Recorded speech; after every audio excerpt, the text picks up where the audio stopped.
So it's 6 o'clock and we love to get started on time. And today we're talking about something I think that all of us at least like to talk about. And hopefully we will do something also, not just talk about it. We're going to talk about losing weight the right way. We've got with us Kavita Devgan. She's a best-selling author and a celebrated nutritionist.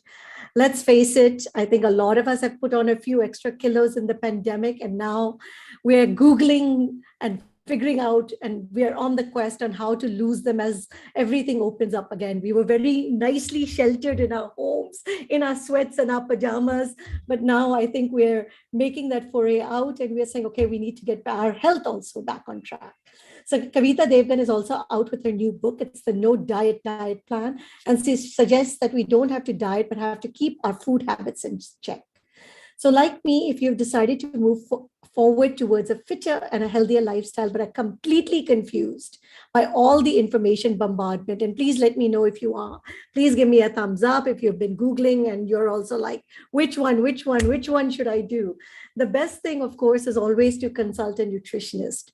But that might be beyond the means of a lot of us. And this is why we have this session where we're going to get tips, we're going to get hacks, and we're going to talk about why the Don't Diet Plan is absolutely revolutionary. Kavita, lots of you probably know her. She's a nutrition expert. She works with Tata Sampann. She strongly believes in the Indian way of nutrition and its benefits. She's a well-known nutritionist with over 20 years of experience.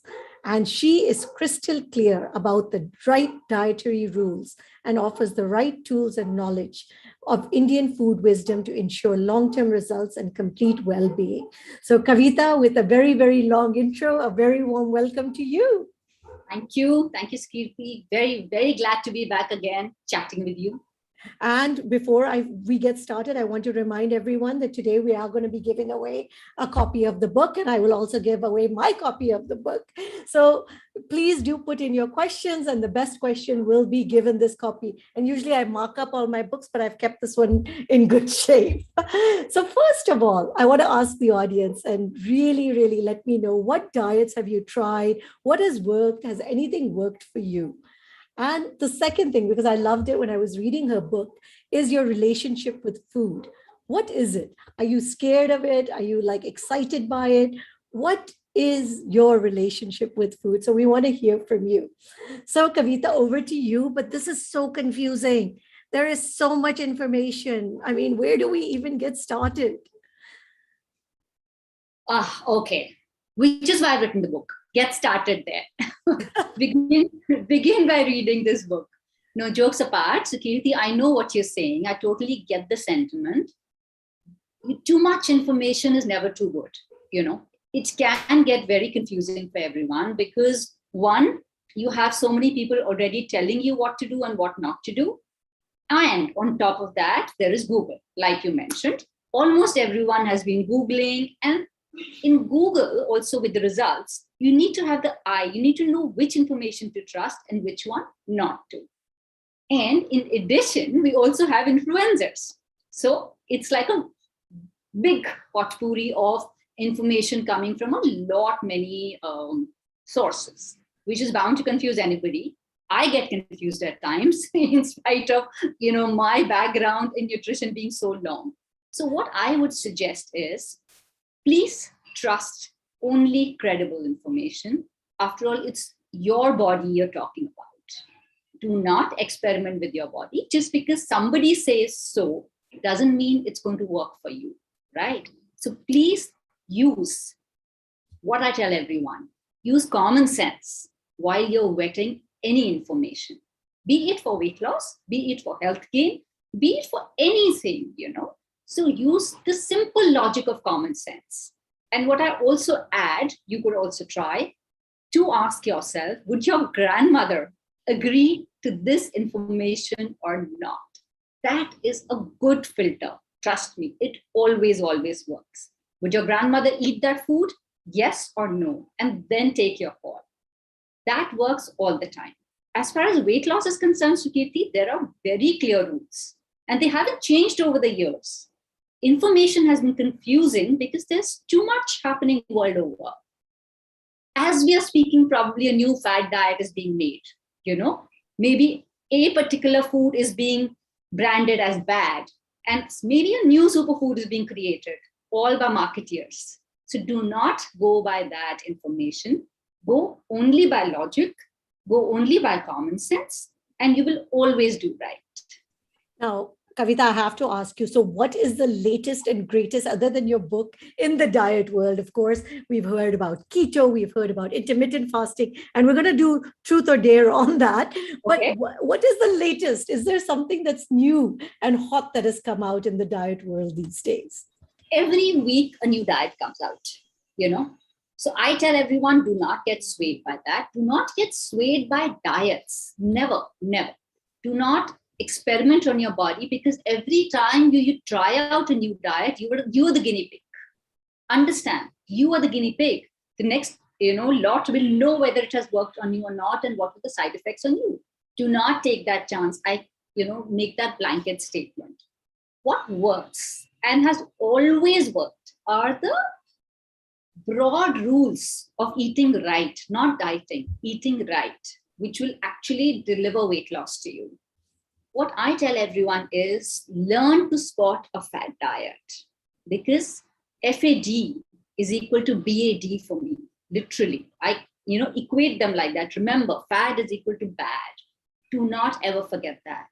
And how do you spot a fad diet? Very, very easy. The moment a diet, any diet, whatever the name, I don't need to take the names. Some of them stay longer, some of them fizzle out faster. If a diet is asking you to do one of these two things, asking you to remove a particular... Give us a sec. Kavita, I think she just lost her internet.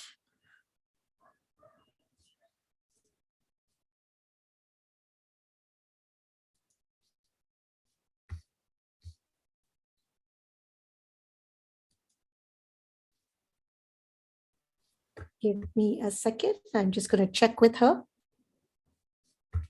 Till then, would love to put your questions in, please. Yes, the session is recorded. All of our sessions are.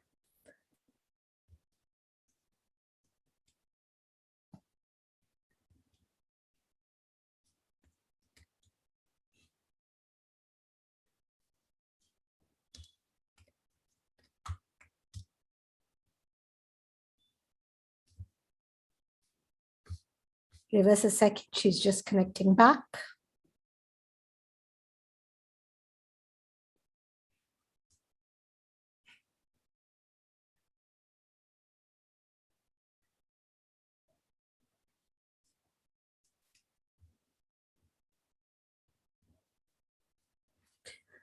All right. Until then, would love to know all the diets that all of you have tried. So I'm just going to read through some of the... Megha has tried the low carb. I have also tried that, the liquid diet. Okay, wow, interesting, Megha. Sonal has said Indian food with portion control, very good. And Soumya has tried 2 diets, but find it difficult to follow for a long time. I think you're with the rest of us. And Megha, we will ask this question, what's wrong with wheat, gluten, rice, and dairy? That pretty much sums up entirely everything that's on our diet.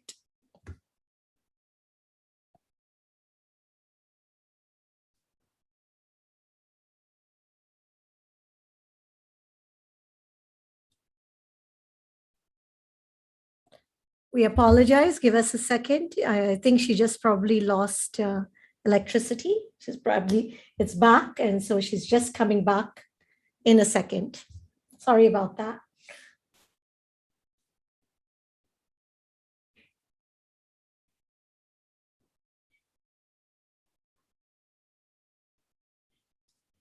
Please give tips for food and water. Okay, intermittent fasting. Yeah, I'm also actually most curious about intermittent fasting, because I'm hearing, rave reviews about that. The GM diet, okay, the General Motors diet, and veganism. We're going to be actually having a session on veganism, and we had one, Shilpa, also on veganism. Veganism, we're speaking with the PETA, the VP of that, next week. She will be on, and we had an excellent chat with, I will also forward you the details on that. That was a very, very nice one. Hi, Kavita. Kavita, you're muted though. Hi, sorry. Hi. So I was playing the dietitian while you were gone. Well, you can always read from my book when I go away. That's very true. So you were telling us about The the fat latest. diets. Yes. Yes. So whatever the name be, there are different names, and they all come by different names. But the common thing always is that they ask you to remove a food group or reduce it to minuscule amounts. So if it is asking you to remove any food group, like say whether just carb, protein, that's a fat diet. And you need to run a mile away from it. Because please understand, this rule hasn't changed right from the beginning. You need them all. You need them all in enough amount to stay healthy and also to lose weight. If you remove, for example, carbohydrates completely from the diet, like they ask you to do it in keto, right? One quick side effect that you will notice, and don't take my word for it, you will notice yourself, is that you'll become very irritable, you'll get mood swings, you might even get And you'll be very constantly unhappy. thinking about food. And there is science behind it, right? You need carbohydrates to stay happy. It's as simple as that. Your brain needs them, to form serotonin in the brain to stay happy. So it's not psychological. It actually happens scientifically in the body. So do not follow a fat diet. That's the one thing. If it is asking you to remove, that's the one way to identify it. The second way to identify a fat diet is even easier. If it is promising you a lot of weight loss without doing anything very, very quickly, it is too good to be true. It is to be avoided because it's not going to deliver you that. So away from fat diets. I do not need to get into the pros and cons of different fat diets because I don't want to give them the mileage in my talk here. I completely stay away from them and advise everyone to stay away from them. Why? I'll tell you why. Because there is no reason to follow them. When you can lose weight, that's what I say in every talk of mine. When you can lose weight the right way, what is the point? Why should you experiment or harm your body at all? Right? Very well said. What's a realistic goal? Because I think once we start thinking about losing weight, we just want it to drop instantaneously. What's a normal good goal that we should be saying, okay, I should lose this much weight in a month or in a week? Okay, first of all, I think we need to expand the goal. Your goal should never be just weight loss or what is showing on the scale or the number that is showing on the scale. That's one parameter of health. There are lots of other parameters of health. So you need to expand your goal to all of those. So of course, you should be looking at weight loss. So maybe your goal for weight loss, like say 6 kilos, right? But then you should also be looking at a goal of becoming a healthier, more energetic, and a happier person. You should also have a goal of wanting to look actually slimmer and thinner, not just on the scale, but appearance wise. So for that, you have to do different stuff, right? You have to make sure that your muscle mass increases and your fat mass comes down. So what I mean to say is expand your goals. If you're obsessed about just this number which is showing on the scale, you will be very disappointed. And also you are just wasting your whole effort. If you are making an effort, make sure that it is good for you wholly. It's holistically good for you, for all of you, for your body, for your heart, and also your soul. So expand it. But if you want clear goals for weight loss, everyone wants to know how much they can lose. Again, I would say here that it's very different from everybody. You might lose maybe 3 kilos a month. Someone else might lose 5 kilos a month. But we could easily target, any person can easily target about between 2 to 4 kilos of weight loss very safely, but not more than that. Do not even think of targeting 6 kilos, 7 kilos of weight loss, because that won't be weight loss or fat loss. That'll be more water loss for you or muscle mass loss for you. You don't want that happening at all. Thank you for clarifying that. So recently, Kavita, you were on this very amazing panel. You were with Malaika Arora and with Drishti, and you guys were talking about green tea. So please tell us about green tea, fad or fact? absolute fact. It's not a fad at all. Why? I'll tell you. Because this is a time-proven food. It's one of the superfoods considered proven superfood world over, green tea, because the science behind it is clear now. Any food where the science behind it becomes clear and we know why it works is a superfood for us. So green tea is one of those superfoods worldwide and considered scientifically as a superfood. I'll tell you why green tea works. Green tea actually has a lot of antioxidants in it. It's very, very high on the ORAC scale. There's a scale which tells us how many antioxidants are there in the food. Antioxidants are good for you. Antioxidants clean your body, detox your body, increase your metabolism, basically kill the free radicals, so keep you disease-free. Green tea is very high, like I said, on that scale. So that's a big plus. Another very good point about green tea is that it's a beverage that helps you stay full, hydrates you, and is also delicious, So I often suggest it to people who are trying to cut down the number of coffee and teacups, the regular teacups that they've been having through the day.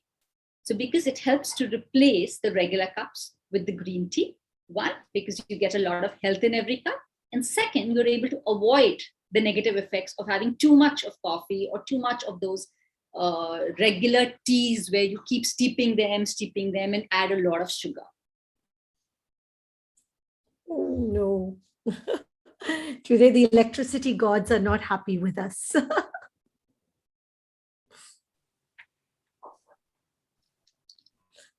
Hi, Kavita. Hi, can you see me? Yes, we can. I said that today the electricity gods are not happy with us. Never happens. Today, I don't know what's happening today. Awesome. So we definitely, love the idea of green tea, but a lot of people are asking, so what should your day look like? And what does Kavita's day look like? My day is very regular.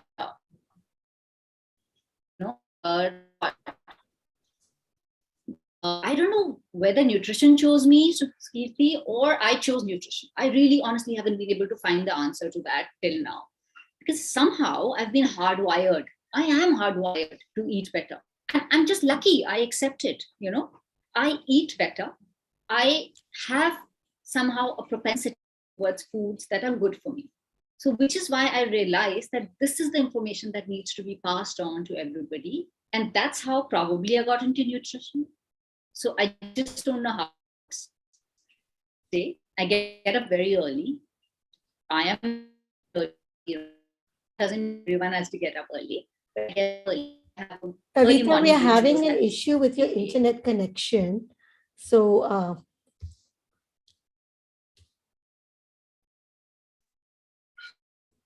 apologies.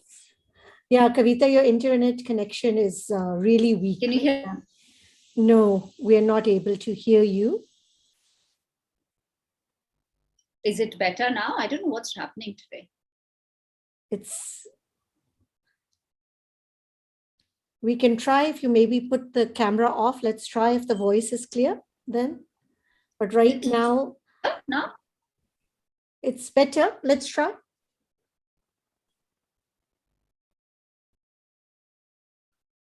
You can't hear me? No, you're breaking up. I don't know what's wrong today because extremely strong internet, and then probably we are in gen set, maybe. I don't know. Should I probably try and change my position and see? You can try that, or do you want to try your mobile connection, or you could switch off the camera? Yeah, can you hear me better now? Yes, much better. Sorry about that. Let's talk. That's more important. Of course. Okay, so you were asking me about? We were asking about your day, and what does your day look like? Yes, so I get up early. I'm an early riser. I'm usually up by 5. And then I have a cup of warm water with a little bit of lemon and a pinch of cinnamon. And that's I do what I tell all my clients to do. So I do this as well. Then I have the first thing that I eat are the almonds. And if I'm facing a bit of acidity or whatever, I do have a slightly weak gut. Then I chew a few curry patta leaves. So this works for me. And then after that, the first cup of tea is usually a green tea, a little later maybe. And then, of course, breakfast. And then maybe a fruit in between, at least 2 fruits a day.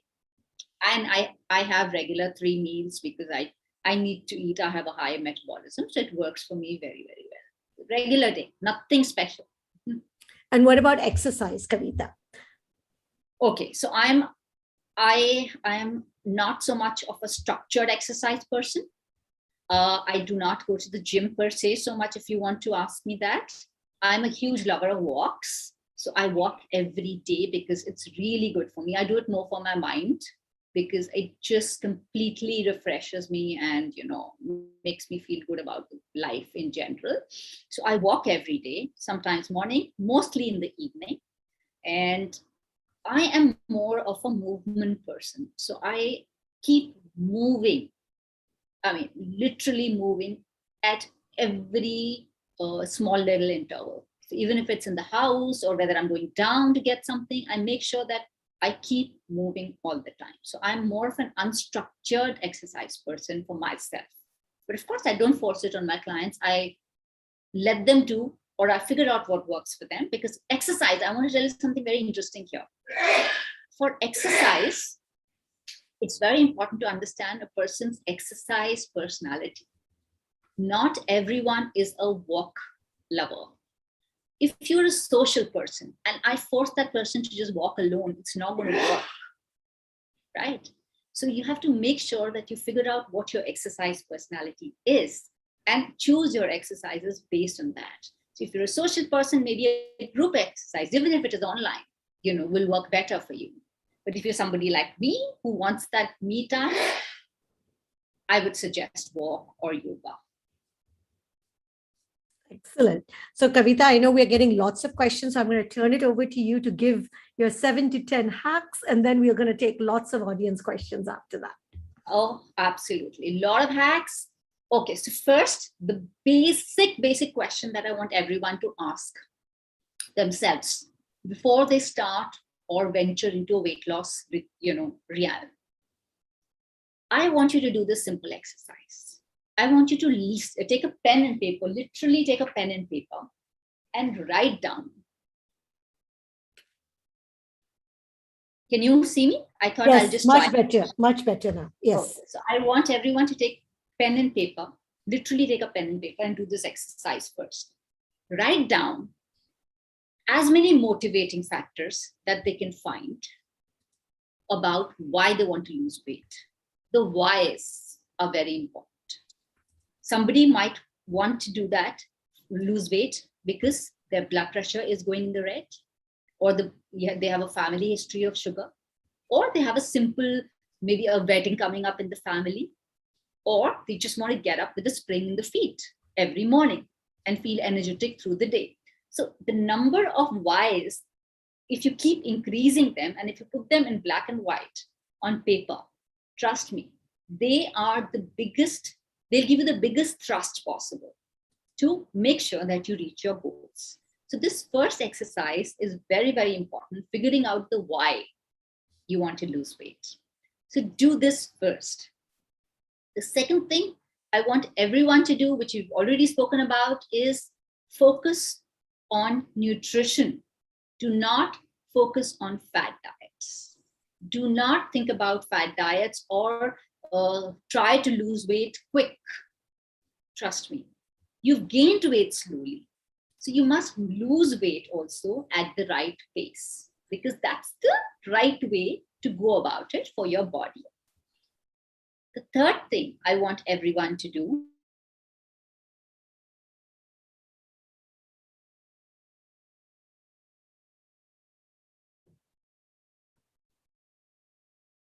Sorry about that.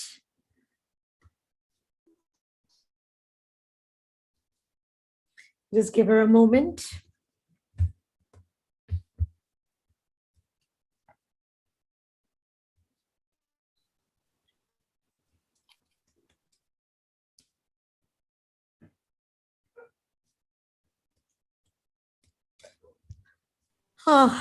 We thought we were done with all the electricity outages, but yeah, she's using audio only, but I think she lost electricity now.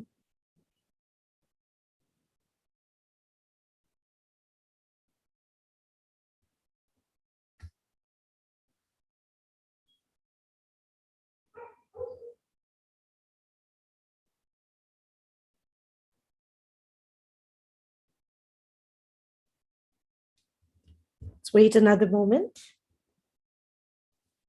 Until then, maybe everybody can tell me what are they planning for the holidays and what are the big plans out there? How excited is everybody about the coming up holidays?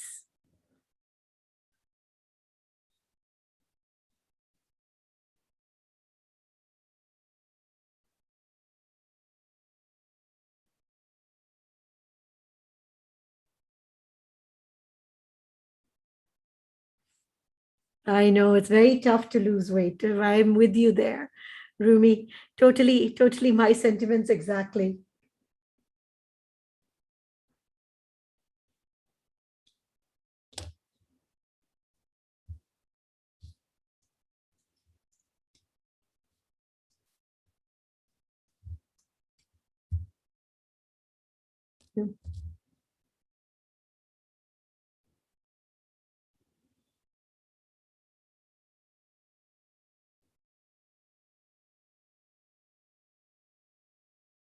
Wow, Sarika, nice.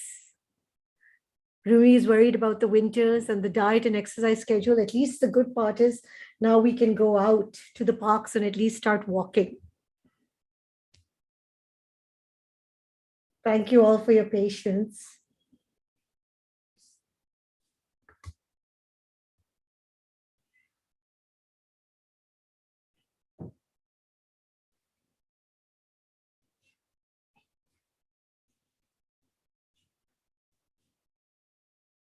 So Kirti has very little plans actually these days. You know what?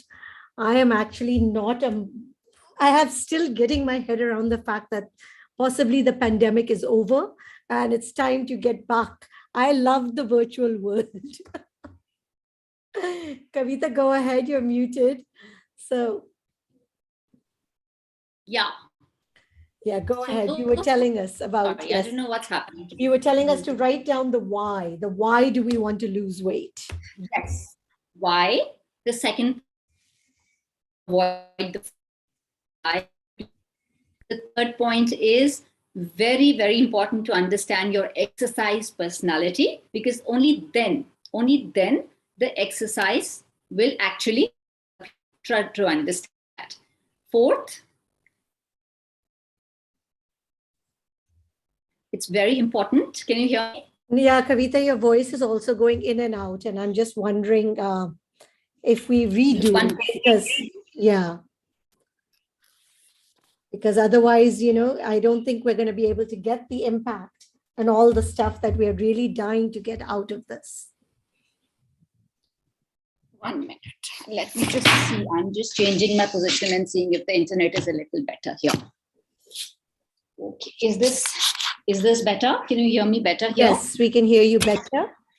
Let's do this here then. I've just moved this to right next to the Wi-Fi. Today, I think the Wi-Fi is giving me trouble. So then this is far better. Let's hope there's no more trouble anymore. Okay. Yeah, better, please. Better, but your network is coming red, so that is why I'm concerned. But let's try it as far as we can go. Yeah. So the third was exercise personality that my book that I wanted to talk about. Very, very important, because I see people trying out different exercises, joining a gym because their friend is going to the gym and failing miserably. So do not do that or make that mistake, is what I would like to say. Okay. Another thing very, very important is to engineer your environment. Very often, there's a full chapter on this in the book, which is engineer your environment. Very often, we do not understand the impact of the environment has on us. Very often, we don't understand that. Because the fact is that however hard you might try, the people around you matter. The talk that you're hearing every day matters. And even simple things like whether you keep the cookies in your house in a transparent jar on the dining table, or you keep them hidden away from sight. Even simple things like that matter. So reading this chapter, Engineer Your Environment, is very important because I see so many of my clients failing in this simple fact. Very, very important. Then I also want you to understand the importance of every single macronutrient. Carbohydrates are important for you. I've already mentioned why. Proteins are very important for you because we do not eat enough protein. We are a carbitarian country. We are a granitarian country. We eat too much of grains, too much of carbs. We do not eat enough protein, and enough protein is very, very important to be able to lose weight, right? That's something we need to understand. We need to make sure that we follow a simple rule of not falling for deprivation or starvation. I am totally against that, which is why the name of the book itself is called The Don't Diet Plan. Because I believe if you go down the path of starvation or deprivation, not only are you doing your body a big disservice, you are also not going to lose weight. Take it from me. You will not lose weight by skipping meals. You will probably gain weight. So that is to be avoided completely. Do not delete foods. Add good foods to your diet. That principle always, always works. Just give you a simple example. There are a lot of people who get a lot of sweet cravings, You and I included. I'm sure you do too. And especially this is festive time, so it's important to talk about this at this point of time. When I tell someone, do not have laddu, is it possible that during the festive time, somebody would not have that laddu just because I'm saying do not have that laddu? So it's important to cut sugar to size, but the right way. There's a chapter called Mind the Sugar Attack in this. If you want to read one chapter only, I mean, if that's what you have patience for or bandwidth for, please read this one. Because that is where most people go wrong. The amount of sugar that we eat is humongous. We don't realize how much we do. And that is damaging us on multiple levels. But you don't have to go cold turkey. You don't have to remove sugar from your diet. There are smart ways of cutting it to size. I'll tell you what, if I have to make sure that a person who loves meetha continues to have meetha, I would train that person to choose the meetha right. You know, meetha that you have to eat. Of course, you're going to eat meetha, right? So there are rules to dessert eating that you need to understand and learn and practice. And then they become automatic. Simple rules, like there are a lot of them in the chapter, but if I can tell you one or two here, or if you have to choose a meetha, choose the one that is giving you something good, that is doing something good to your body. Or if you have a choice between, say, rasgulla and gulab jamun, hands down, rasgulla will give you more goodness because it's going to give you some calcium at least, right? So this is just one way of doing it. And at least sometimes you can do that. The second rule is portion control, always, with every food, but especially with dessert. Like I say always, when it comes to desserts, your first bite is for taste. Second bite is for satisfaction. And the third bite is, all right, maybe you need a little extra satisfaction. Some people do. But anything beyond that is plain and pure greed, nothing else. It's not going to satisfy you anymore. It's going to give you extra calories and make you feel guilty after that. So try and stick to 3 bites rule, and you'll never go wrong, and you'll never have to give up meat in your life. So that's another very, very important thing. Kavita, question has come up because of sugar-free. Okay. So, yeah. So if you could answer that also, because a lot of this trend is now to replace it with sugar-free. Okay. So the person wants to know whether it is good for us or bad for us, right? And can we replace, like if we really have these sweet cravings? No, not at all. I am very clear on that. I've been very vocal about this all the time, and I'll repeat it again. Replacing, I would much rather you continue eating sugar. At least we know it's a known devil. At least we know what it's doing to your body. Sugar-free, unfortunately, We do know, of course, some of the side effects already, and which are very alarming, frankly. Just read up a bit on it and you would not have asked me this question. Trust me, there is no point in moving on to sugar-free, because one, it's going to keep your craving for sugar alive. So it'll keep increasing your craving for sugar. That alone is a reason enough not to switch to sugar-free. There are a lot of other reasons, because there are studies that show some side effects which are not good for you. Why would you want to even risk them? Stuff like serious stuff like memory loss and everything. And the third thing, which if you're looking to cut down calories with that, it's not even meeting that. One, because it is nil calories, agreed, but it still makes sure that your insulin is released in the body. So the fact, you might be eating a kheer with sugar-free, so you're not getting any calories from the, because you've added sugar-free there, but you're getting the calories from the rest of the food.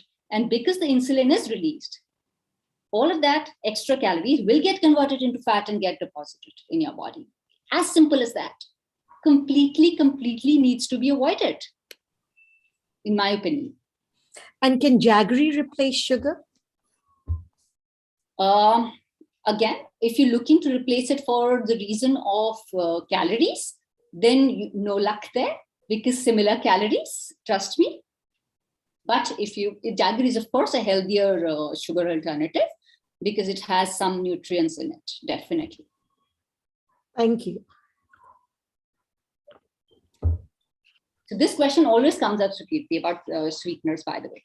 Absolutely. No, it's a big one, because I think we're confused because of stevia and, a lot of the different types of sugars that are out there too.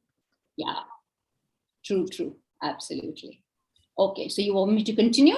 Yes, please. And then we will take lots of audience questions, because I'm just lining them up. Okay, so then let me quickly wind up with 2-3 pointers that I wanted to give everyone, because some specific tips also I'm sure everyone will love on how to lose weight. I'll tell you 2-3 very specific ones. One, add 2 to 3 fruits to your daily diet, and automatically, almost magically, you will see your sugar cravings come down, and then you can thank me later. Okay, it's going to happen within a week. It's magical, this trick. Just make sure that you have 2 to 3 fruits every day, and wait a week, and your cravings will get in check on their own without having to do anything else. Always works. Second thing I would like everyone to do is add some raw food to your diet, where of course fruits will help as well. So at least keep 30% of your diet raw every single day. We don't do that. And that's very easy to do. 2 fruits a day, 1/4 plate of salad, maybe, or a green juice, and maybe alternate days or twice a week or something. You could even add sprouts to your diet. So raw food is brilliant for your stomach. It'll make sure that it stays healthy, and the enzymes keep getting replenished, the enzymes that you need for weight loss also, right? And the third thing I would like everyone to do is make detox a regular part of your regime. Do not wait for detox, wait to go detox once the damage has already happened in your body. When you say detox, can you explain that further? What is it? What do you want us to do in detox? Because detox is not about giving up food, or detox is not about going on a juice fast. Detox has 2 simple rules. Remove wrong foods from your diet, anything that is harming your body, things like too much caffeine, refined foods, bad fats, remove them consciously from your diet, maybe even gluten. That includes detox, definitely. That is first thing to do. And second thing to do is eat foods that are very easily digestible. Give your gut a break. Stuff that your body doesn't have to work very hard to, break down or digest inside the body. Very, very important. So if you just do this, it'll work. Yeah, please tell us more about this, because I definitely am curious. So tell us, what are the foods? How often should we detox? You should detox at least, I'll tell you what, just again, you look back. what was the point of fasting? Fasting, yeah. Yeah, fasting were built-in default detox days. You can give it a religious connotation if you want to. That way people adhere to it a little more. So they were very smart about it, I think, our ancestors. By giving it a religious connotation, I'm sure everyone loves one God at least, right? So at least once a week you would fast, maybe for Hanumanji or for Lakshmiji or for Sai Baba. But that ensures that you at least fast for one day a week. And that gives your body enough time to cleanse out. So if you do this regularly, even one day a week is perfect, right? And it doesn't have to be a very, very strict fast. It can be tailored, because if it is not about religion, then it can be tailored to your body's requirement, right? But if you have fasted for too long, your body is in a state of inflammation, maybe already. So you could probably start with fasting twice a week for some time till your body gets better, your gut gets better, and you feel the difference in your body. And then eventually move on to once a week. Thank you. Thank you for clarifying that. Yeah. So detox is very important. Raw food is very, very important. The third important thing is add fermented foods to your diet. Again, originally, we used to eat fermented foods almost automatically, but somehow lately, they've just completely got removed from our diet. I don't know how. By fermented foods, I mean simple foods, sprouts are fermented, homemade dahi is fermented, your kanji is fermented. So all of these actually keep your gut in good health, and that helps your weight loss as well. So it's very important to do these three things, or three or four things that I've mentioned, on a regular basis. And if you've noticed, Kirti, not once have I said remove anything from your diet. Right. And Sashi is asking that idli and dosa are also fermented. So do they count also? Yes, absolutely. Dhokla. All of these are fermented. Now, the question, of course, has come up. Megha is asking this, how to improve gut health, because you have brought that up now. Oh, yes. Unless you figure out your gut health, nothing is going to happen. Nothing is going to work out. Trust me. If when a person comes to me for weight loss, of course I deliver weight loss. But first, before that, I begin to put their gut back in order. And I have to do that, unfortunately, with at least 90% of people who come to me. That's the state of our collective guts. Trust me. Very, very poor. And that's not our fault alone, actually. There are a lot of reasons for it.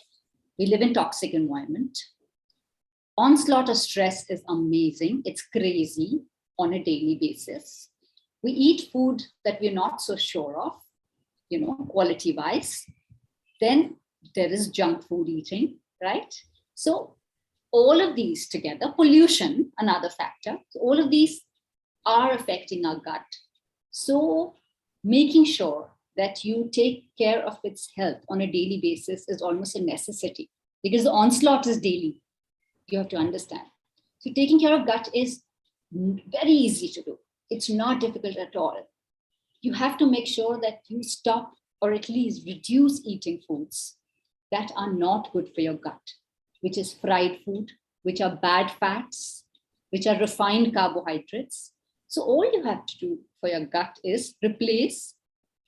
Do not remove anything, just replace the bad fats with good fats. So instead of using refined oil, start using ghee, start using mustard oil, start using cold pressed oils, nuts. So get your fats from there.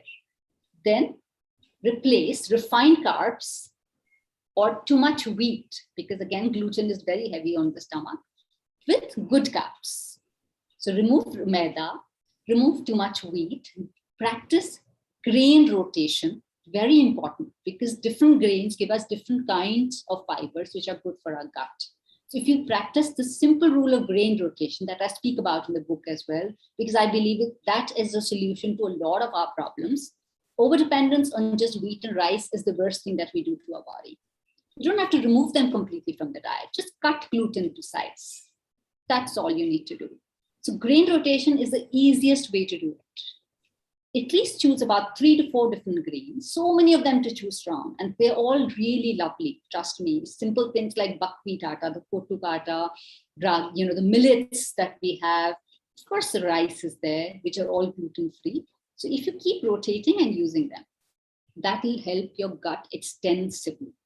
Adding fermented food helps the gut a lot, There are people where the guts are really, really bad already. So at times, going on a probiotic pill course also works. So I'm not much of a supplement person, but with probiotics, sometimes I'm left with no choice but to add them to a person's diet. So maybe you could take a prescription. You don't really need a prescription, but you need to know the right probiotic pill to have. That also helps extensively. And finally, hydration. How can a machine work unless you provide it with, like, for example, a machine will not work without oil. Consider water that oil for your body's function, not just your gut, for all the organs in your body. To make sure that you hydrate yourself every single day. Do not forget to drink water. And how much water should we drink? And Nilja is asking a brilliant question. Now, if we use multigrain atta, is that already grain rotation? Yes, there are 2 ways of doing it. One is, of course, using multigrain atta, because you've already mixed up the grains there, right? So which is good for you. But another way, I would personally prefer, you would get bored with multigrain also, eventually. So I would much rather that, you keep rotating the grains also. Use multigrain atta for, like, maybe say 1 week, or maybe other way to do it is use it for 2 days, and for 1 day a week do ragi roti, and 1 day maybe do kuttu atta. I feel that is a better way to prevent monotony as well and get more benefits. And how much water should we be drinking? Important, very important. I love this question because it lets me talk about water. I really like to just sneak into every talk somehow or the other. Different requirement for different people, because of different body sizes, different environments that we live in. But if you want a ballpark figure, at least 2 liters for everybody. If you're bigger built, heavier weight, broader, definitely need more water. If you exercise, a lot, or you go out in the heat a lot, in fact, even in the AC environment, the body's water, seeps out. So make sure to err on the side of higher, have 2.5 liters of water every day. Make a water plan. Please make a water plan the way you make your diet plan. Make a water plan and stick to it. Without the water plan, the diet plan won't succeed. Trust me. Now, a lot of questions are coming up. First, of course, for vegetarians, the proteins. What protein should we have? The other one that lots of people are confused about is milk. And can we mix rice, roti, multi-attas together? Because, there's this whole thing that eat only one thing at a time. Okay, one by one. So protein for vegetarians, definitely doable. No issue at all. Only thing is we need to know, because information is the key. It's very important to keep learning about how the food works, which is where reading about it from credible sources becomes extremely important, because some of it will stick. Some of the information will always stick with you read. Very important. So protein for vegetarians is very easily doable. Absolutely no issue at all. Only thing to remember is that most of the vegetarian sources are not complete proteins. So sometimes some of the essential amino acids are missing in some of the foods. So you need to do 2 things. You need to have more of the protein sources if you're a vegetarian. And second, you have to judicially combine them to make sure that you get all the essential amino acids and you get complete protein, because that can sometimes be a tall order with vegetarianism.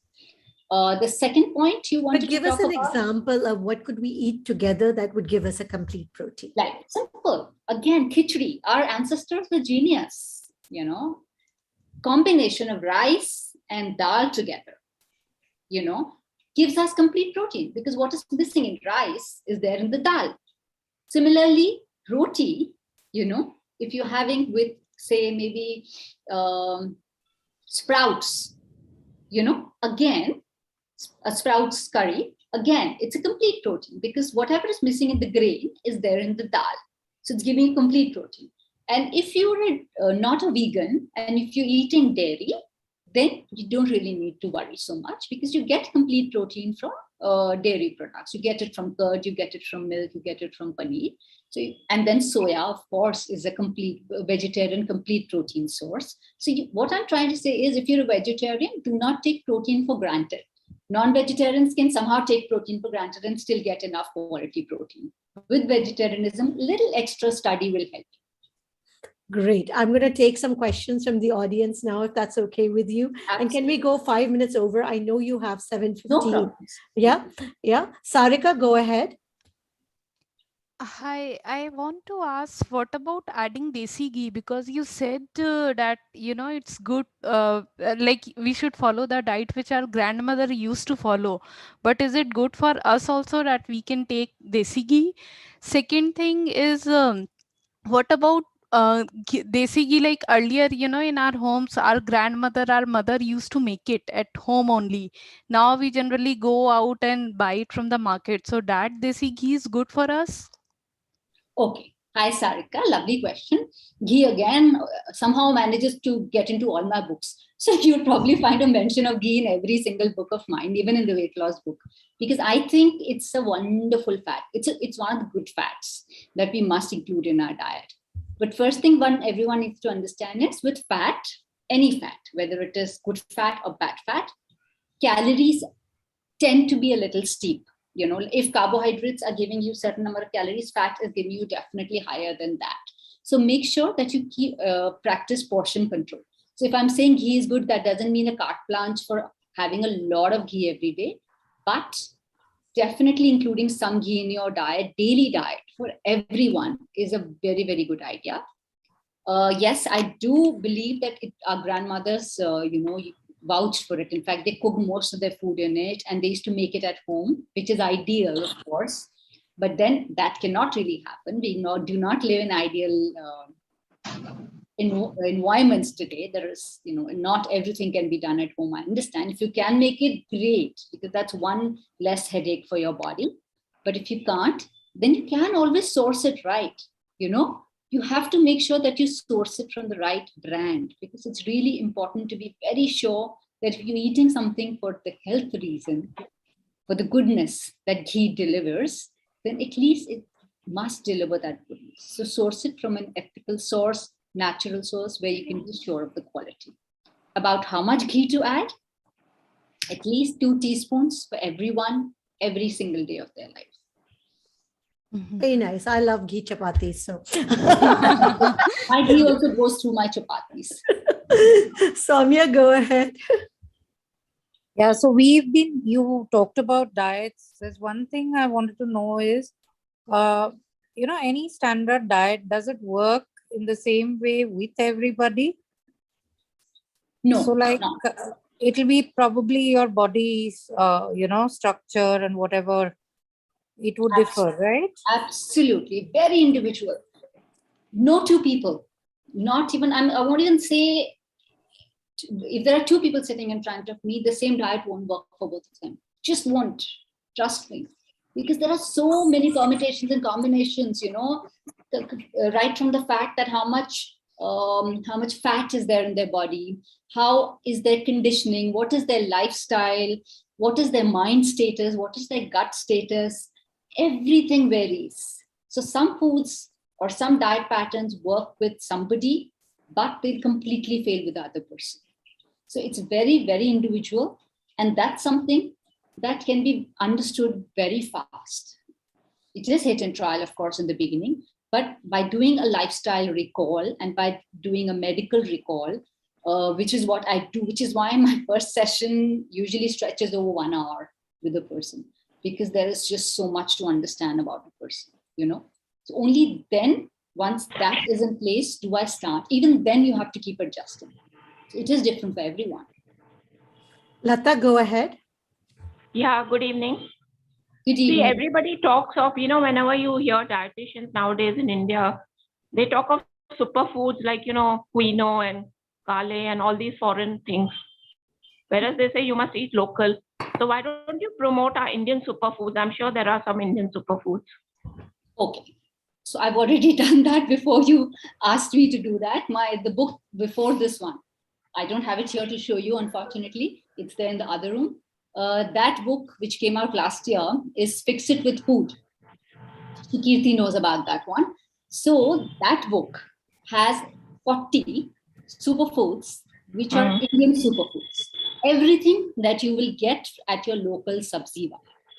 Correct. That's what we should encourage. Thank you. So there are 40 foods there, which are great for you. So tell us a couple that we should all put in our diet, Kavita. Oh, sorry, you're muted, Kavita. Yeah, can you hear me? Yeah. Tell us a couple that all of us can add to our diet easily, superfoods. Just go to your local sabzi wala.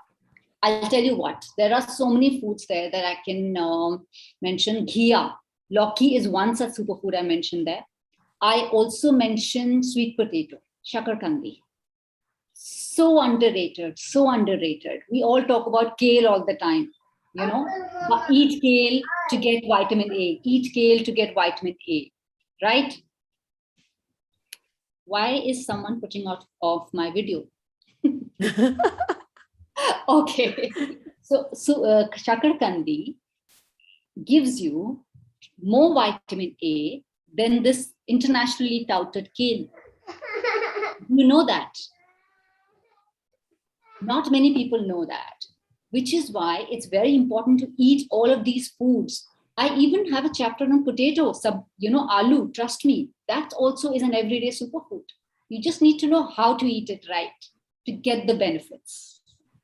All of these foods are mentioned in there. Then there are all the ancient grains mentioned.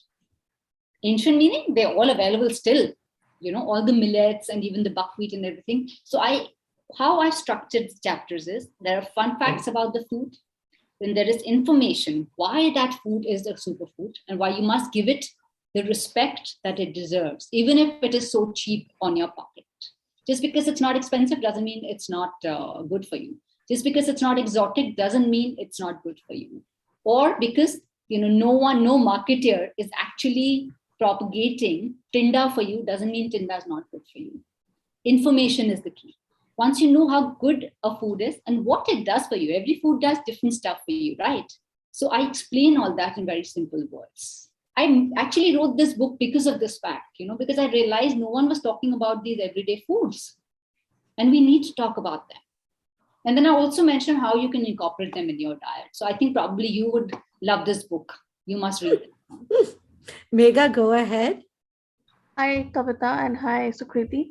My question was that ever since I delivered my daughter via C-section, I'm unable to lose my weight. It has become stubborn in some areas like arms, thighs, and belly fat. So how should I go about it? It's already been 3 years.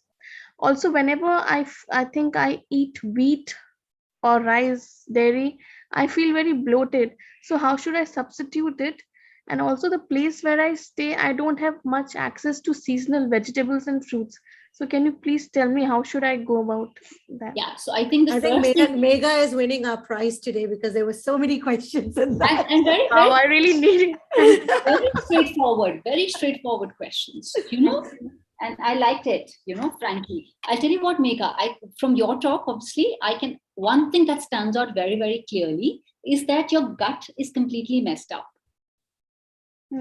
Probably you did not face these problems, maybe say even 7 years or 8 years back in your life. You could easily handle foods that you're mentioning are giving you trouble now, wheat, rice, dairy. Maybe you could handle them then. But now, since your gut has reached a place where the enzymes have gone down, the good bacteria have gone down, your body's not able to handle these foods. So what happens is when you eat foods that your gut cannot handle, like these, for example, in your case, which are different in different people, then your defense mechanism of your body actually messes up your hormones in a way that you do tend to gain weight. That also happens. So that probably is happening in your case. So before you even start going on a diet, I suggest focus on your gut at least for 1 or 2 months, ideally 2 months. Fix your gut first. And then the weight will go off literally on its own. Of course, with a little effort, but it'll go later. So just change your strategy. Instead of thinking weight loss, think of gut repair first, and you'll get far better results that way. How to go about this gut repair? Like, what should I eat in my diet, include in my diet for that? I think we just covered that, earlier as well. But I think I would like to give this book to you only. So Kirti, let's make a note of that. Yes. Because So that's what I already said. We're sending her a copy already. There is a chapter in there about it. So you can read it in detail. There's everything mentioned there because you'll understand. We've already spoken about gut a little earlier. So probably if you read this book, and also you'll get many other tips and hacks. There are a lot of diet hacks there. Very simple, easy, quick tips to lose weight as well. One last Vega, please do send us your email so that we can send that to you. Dr. Vandana, go ahead. Yeah. Hi, Kavita. I think there are too many in line. I just wanted to ask you, two questions I have. One, when you select a diet, how to stay loyal to it. One, without cheating and without binging on one. It's like, only one time. I'm sending you my book. Vandana, I'm sending you my copy. and second thing is, when you are back from work, you head towards the fridge or the kitchen. How to avoid that? What is it, buster food? How to stay loyal without cheating and binging and not heading to the fridge or the snack table once you're back from home?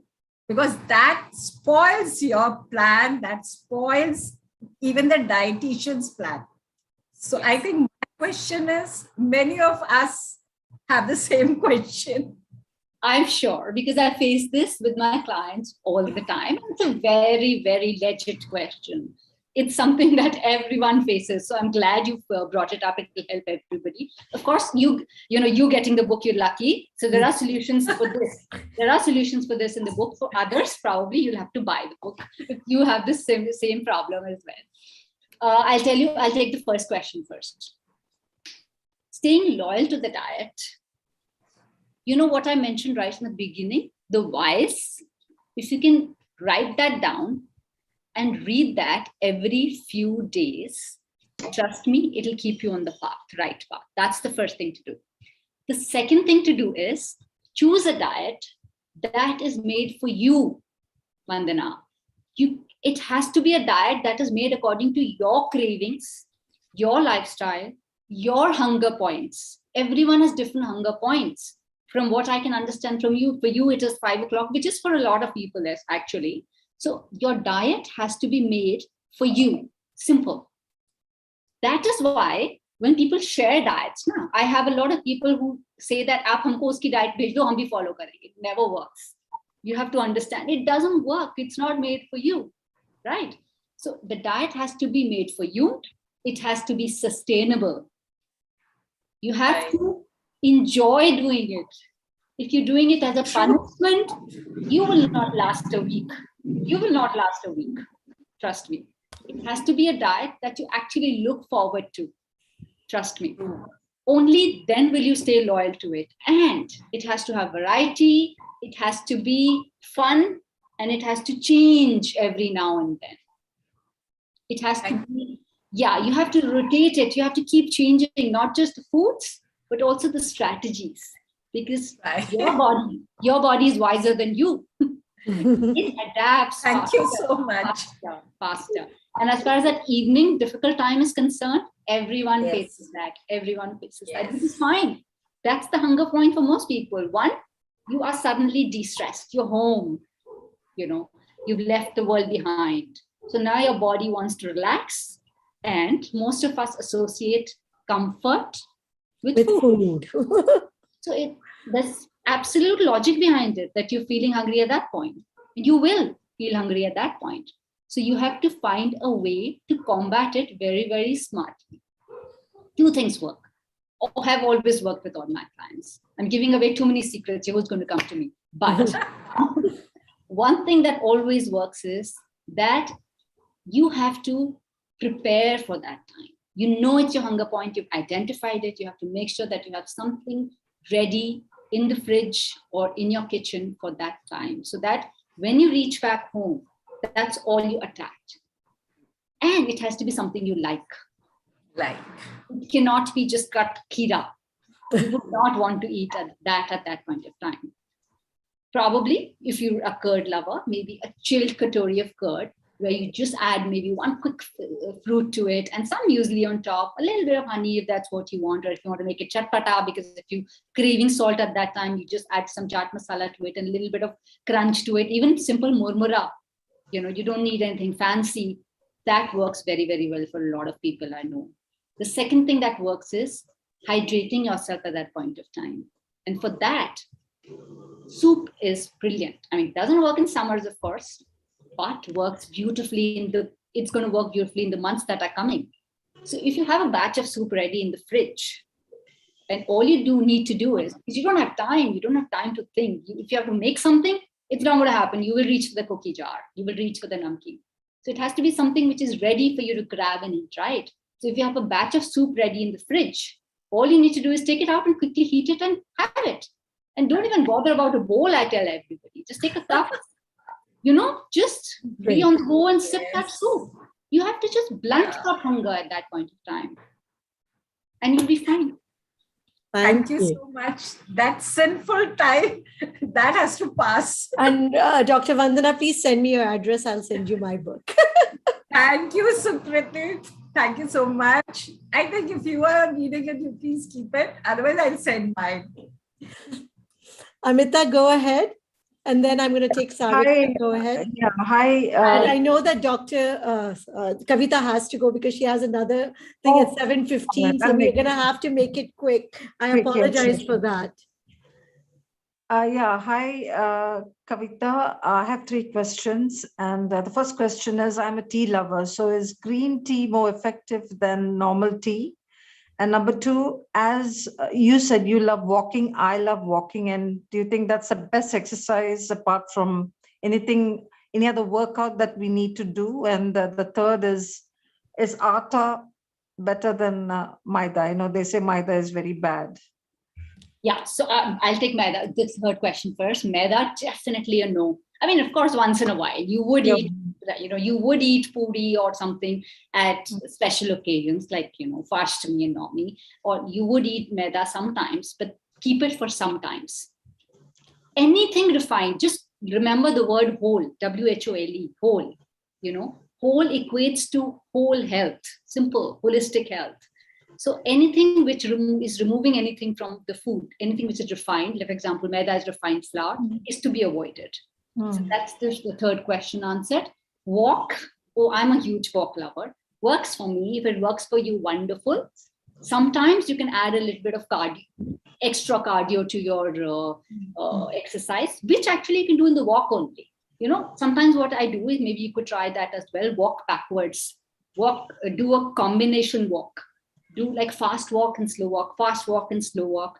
If there are steps in between where you're walking, just do some steps on it. Basically, just increase the cardio component of the walk sometimes, but even otherwise, just carry on walking, I tell everyone. What was your first question?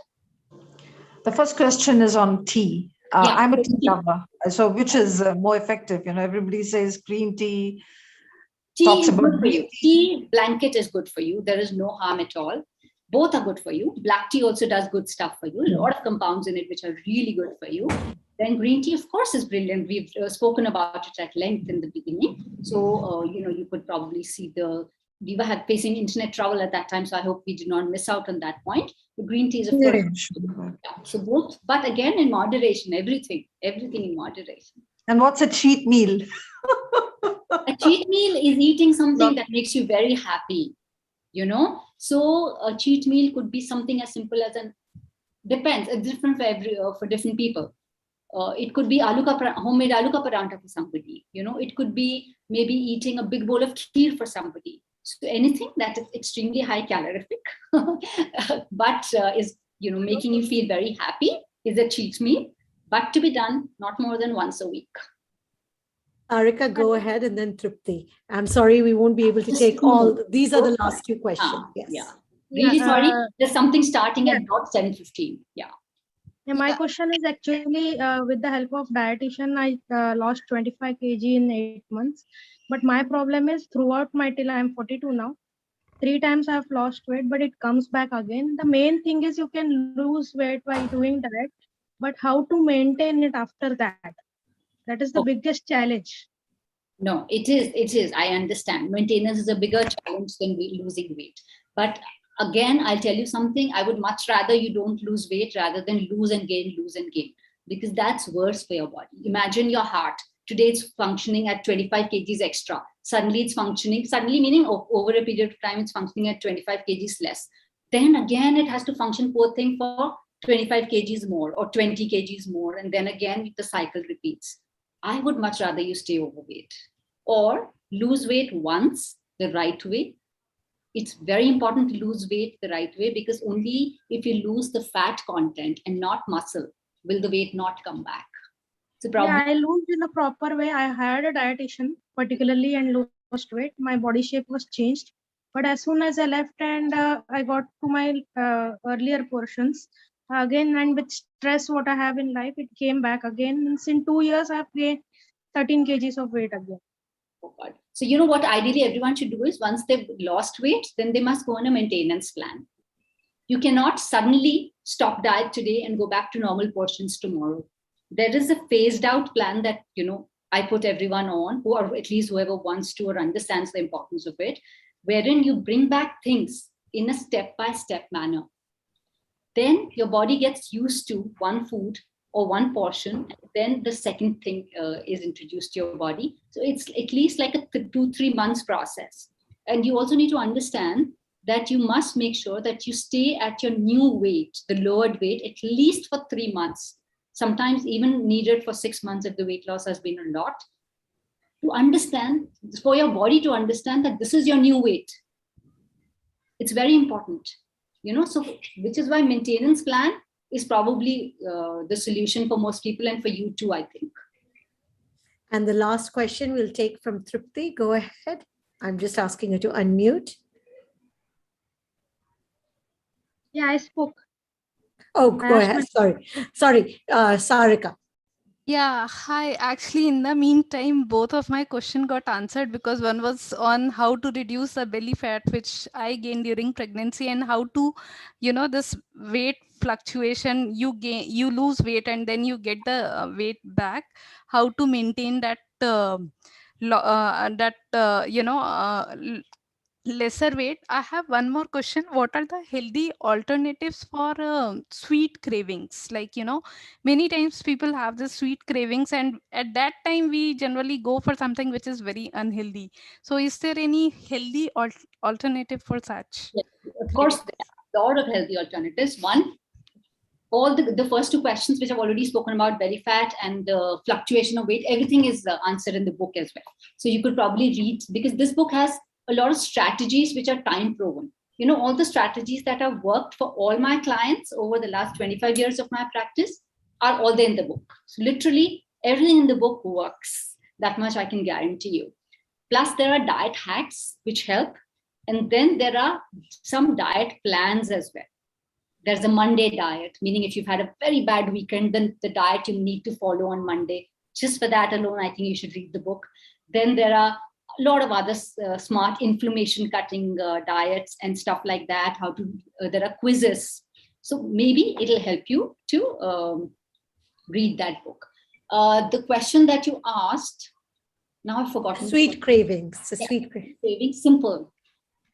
What I depend on, maybe I could share that quickly because that much time we have. I depend on anjeer and I depend on dates. These two work beautifully for me. A lot of my clients, giving them a little bit of jaggery after every meal works fabulously. It just cuts the cravings completely for them. So you could try these three. Well, thank you, Kavita. I know we have lots of questions and I apologize to everyone for the internet issues, but we will have Kavita back. So we're excited about that. Any last closing thoughts as we end for today? Because I know your next session is going to start in 1 minute. Yes. Last, please take care of your body. You get one body. You owe it to yourself to take care of your body. Do not experiment on it. Please do not experiment on it. Do not lose weight for the heck of losing weight. Lose weight for right reasons and do it the right way. seriously, get the information. It's going to help you. It's going to help your family to eat better. Focus on nutrition, not on calories alone. That's all I wanted to say for now. And please read my book. Please, please. Thank you. And we will be sending Kavita and Dr. Vandana a copy. Thank you, guys. Bye. Bye.